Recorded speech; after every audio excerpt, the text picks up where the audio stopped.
Alors en fait on est juste à côté du château et on retrouve une forme de construction qui est quand même totalement différente du reste du château. En fait bon ben, le château vous le voyez c'est de la pierre sèche mais petite construite et en fait aux abords du château on va voir tout ceci en fait et c'est sur 2 rangées donc j'en soupçonne même une troisième même qu'il y avait un peu plus bas. Dans ce cas là il y aurait eu 3 rangées différentes et on est clairement devant un mur qui ressemble à celui qu'on peut voir à Delphes en Grèce ou ailleurs dans le monde comme au Pérou, avec plusieurs angles sur les pierres.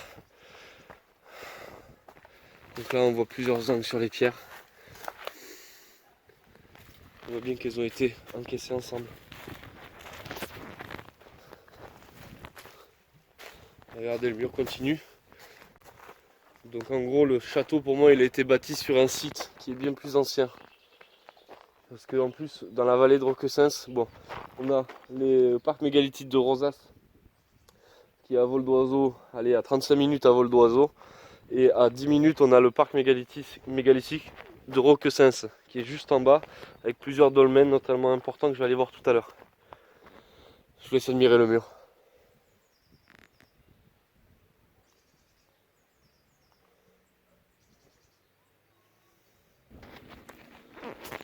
On va continuer jusqu'au bout du mur, voir où c'est ce qui se termine.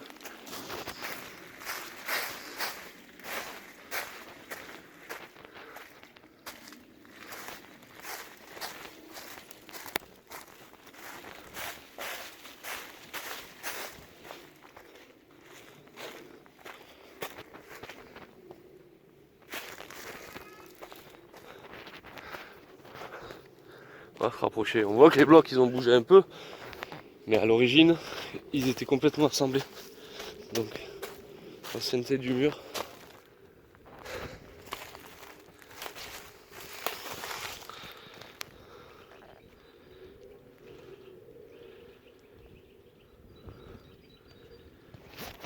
En fait on voit bien comment ils ont construit ici le mur, si vous voulez. Il y a 2 blocs ici de parement et ensuite ils viennent combler entre les deux.